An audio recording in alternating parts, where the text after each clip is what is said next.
오늘은 법인을 운영하시는 분들이 되게 처음 시절에는 상당히 고민이 많다가 일정 시간 지나면서 자리가 잡히면서 갖게 되는 공통적인 고민점이 있습니다. 회사는 어느 정도 좀 자리가 잡혔는데 이 대표 CEO님의 개인적인 자산이라든지 전체적인 포트폴리오는 괜찮은지 이런 부분에 대한 고민이 많았던 것 같습니다. 그래서 가장 최근에 만나 뵀던 한 분에 대해서 말씀을 드려보고자 합니다. 이분은 이 어려운 시국에서도 현재 잘 운영되고 있는 사업체를 운영하고 계시는데 법인을 설립하신 지는 20년 정도가 되셨고 본인과 배우자가 성실하게 같이 일을 하고 계시는 분이셨습니다. 연간 매출액은 20억 내외였고 단기 순이익은 3억 원 정도, 안정되면서도 그렇게 규모가 아주 크지는 않은 그런 회사라고 보시면 될 것 같습니다. 이분을 만나 뵙고 주로 드린 내용들은 어떤 내용인지에 대해서 차근차근 말씀을 드려보겠습니다. 물론 모든 내용을 다 말씀드릴 수는 없습니다. 다만 여기서 몇 가지 포인트, 공통적인 부분에 대해서만 말씀을 드려보고자 합니다.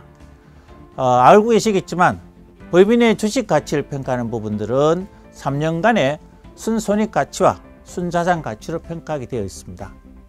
그래서 이 법인에 대한 순자산가치와 순손익가치를 따져서 법인의 주식가치를 평가해 보니 20년 전 이 법인을 설립할 때 자본금 1억으로 법인을 설립했었는데 지금은 이런 평가 방법을 적용해서 보니까 그 기업의 가치가 무려 30억이나 되었습니다. 여기서 한 가지 고민이 있습니다. 기업의 가치가 1억에서 30억이나 되었기 때문에 이 대표님은 상당히 법인 운영을 잘 해오신 것에 들어갑니다. 그러면 이 부분들이 법인을 잘 운영했기 때문에 오로지 좋은 점만 있을까? 이 부분에 대해서 고민이 있습니다. 상속세라는 것을 고민하지 않을 수가 없는데요. 나이가 되시다 보니까 장기적으로는 자녀에 대한 승계라든지 또는 남아있는 자산에 대한 세금 문제를 생각하지 않을 수가 없는데 상속세를 계산할 때 내가 개인적으로 가지고 있는 자산뿐만이 아니고 비상장 주식, 이 법인의 주식도 평가를 해서 상속재산에 포함이 된다는 겁니다. 그리고 알고 계시는 것처럼 상속세는 30억이 초과되게 되면 최고세율 50%에 해당이 되는 겁니다. 물론 공제를 제외하고 이 대표님의 전체적인 자산 규모를 개인적인 거주주택이라든지 자산이 있었기 때문에 이 비상장 주식 30억이라는 가치는 상속세 50%에 해당되는 상당히 많은 세금을 부담할 수 있는 그 부분에 속하게 되어 있습니다. 그리고 대표님께서 이 법인에 대해서 향후에 장기적으로 어떻게 하실 거냐에 따라서 달라졌겠지만 이 법인을 자녀에게 승계해 준다면 거기에 따른 비용이 상당히 많이 발생된다고 볼 수 있을 것 같습니다. 그럼 대부분의 법인들은 순이익이 날 수밖에 없습니다. 순이익이 나지 않으면 법인은 폐업을 해야 되는 거죠. 그래서 이익잉여금이 증가할 수밖에 없는 부분들이고 매년 2016년, 17년, 18년, 19년, 20년 매년 이익의 잉여금이 조금씩이라도 증가할 수밖에 없는 부분들이 있습니다. 이 이익잉여금이 증가되게 되면 주식의 가치가 올라갑니다. 방금 이 법인처럼 주식의 가치가 올라가게 되면 기업의 가치가 올라갔기 때문에 좋은 부분도 있겠지만 법인 대표 입장에서는 자녀에게 상속을 한다거나 또는 정리를 한다거나 또는 내 주식을 양도를 한다거나 향후에 장기적으로 법인을 운영할 수가 없어서 청산을 하더라도 거기에 따른 세무 문제가 발생할 수밖에 없고 이 주식 가치가 올라가게 되면 거기에 따른 세금 문제가 생각보다 훨씬 많이 나올 수 있는 그런 어려움에 처할 수가 있습니다. 흔히 저희가 가장 많이 말씀드리는 말씀 중에 하나가 뭔가 하면은 바로 부자 회사의 가난한 사장님이라는 이 용어입니다. 오로지 법인을 잘 되게 하기 위해서 앞만 보고 달려왔었는데 법인은 안정이 되고 법인도 자산 규모가 커졌는데 이 CEO 개인의 자산은 너무 없다 보니까 실제적으로 균형이 맞지 않다는 부분들입니다. 어떤 대표님들은 이 법인도 나의 것이기 때문에 법인이 순수하게 커지더라도 나는 문제가 없다라고 생각하실 수 있겠지만 법인과 개인은 엄연하게 다른 인격체라고 보시면 될 것 같습니다. 그래서 사실은 법인을 운영하시면서도 대표님 개인들의 개인 자산을 잘 균형 있게 조화롭게 만들어가는 부분들이 상당히 필요하다라고 봐야 될 것 같습니다. 그럼 법인의 이익 남는 부분을 가지고 이 대표님의 개인 자산을 만들 수 있는 그런 여러 가지 방법을 많이 검토해 볼 수 있을 것 같습니다.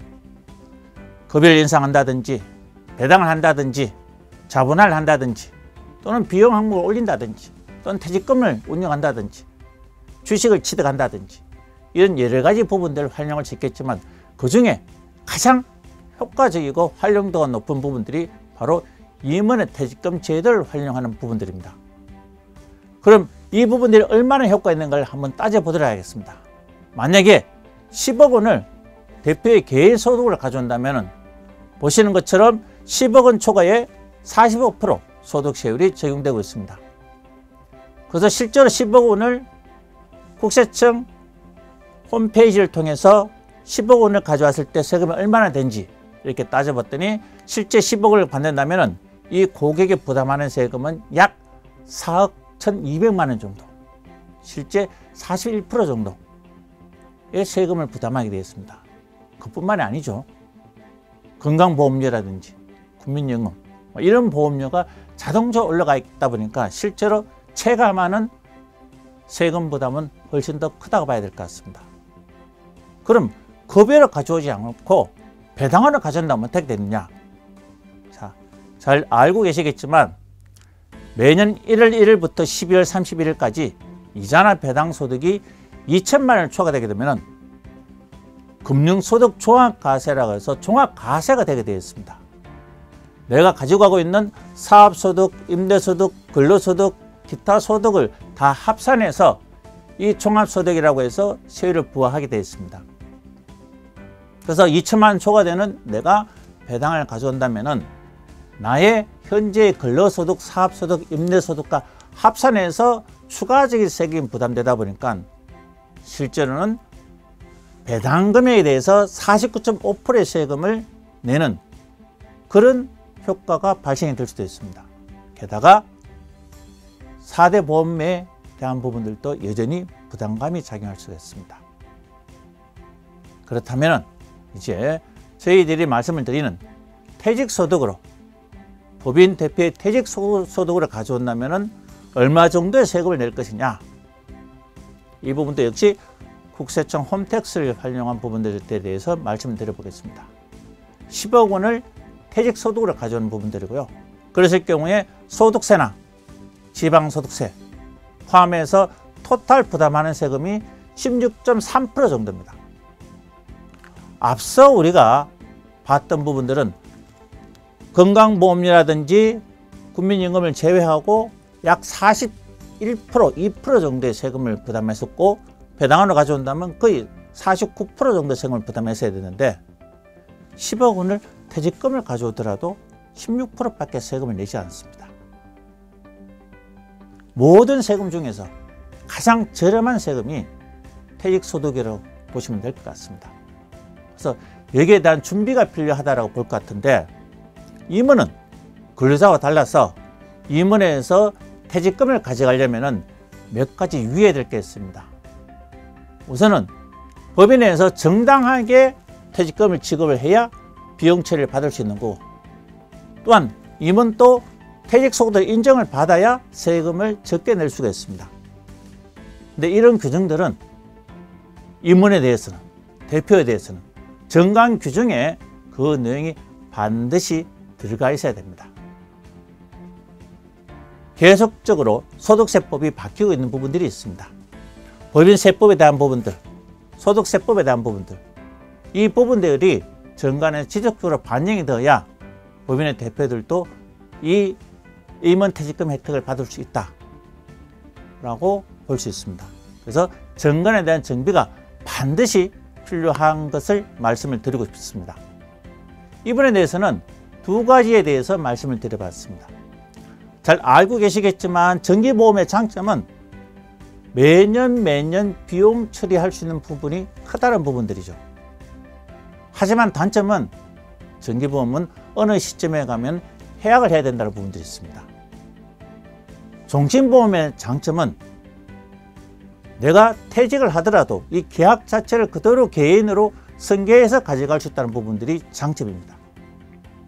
단점은 매년 비용치라는 부분들이 다소 적다는 부분들, 각각의 상품의 장단점이 있습니다.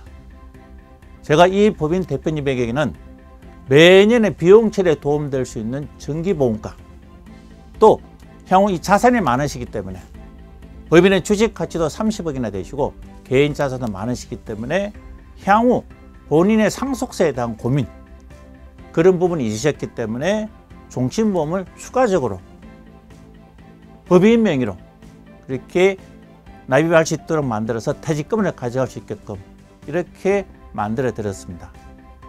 물론 이런 내용들이 한순간에 이루어지지는 않았습니다. 무려 4, 5개월 정도 꾸준하게 만나뵈면서 고객분에 대한 설명을 드리고, 또 고객이 처음 설명드렸던 부분들을 다음에 설명을 또 드려도 잘 모르는 경우들이 있습니다. 그래서 이게 왜냐하면 다루지 않은 분야시기 때문에 어려워하실 수도 있고, 또 머리에 담아두지 않으실 경우가 많습니다. 그래서 그런 부분에 대해서 꾸준하게 말씀을 드리면서 고객분도 도움이 되셨고, 또 회사 측면에서 도움되는 좋은 서로 윈윈이 되는 결과를 만들었다고 생각합니다. 예, 오늘은 여기까지 말씀을 드리겠습니다. 감사합니다.